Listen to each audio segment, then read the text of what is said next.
Another day, another story. I'm Dr. Abdullah Zulfikar. In the previous video, we discussed about knee pain. In this video, we discuss the causes of knee pain. People of all ages frequently have knee discomfort, which has a range of possible causes. Knee pain typically results from an injury or damage to the bones, ligaments, tendons, or cartilage that make up the knee joint. Causes of knee pain. 1. Knee osteoarthritis. It is a degenerative joint disease that results from the gradual breakdown of the cartilage in the knee joint.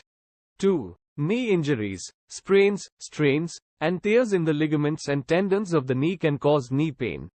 3. Patellofemoral pain syndrome. It is a common condition that results from the wearing down of the cartilage on the underside of the patella or kneecap. 4. Knee bursitis. It is inflammation of the bursae, small fluid-filled sacs that cushion the knee joint. 5. Gout. It is a type of arthritis that results from the buildup of uric acid crystals in the joints, including the knee joint. 6. Rheumatoid arthritis. It is an autoimmune disorder that causes inflammation and joint pain throughout the body, including the knee joint. Treatment plan will be discussed in the next video. Thanks for watching.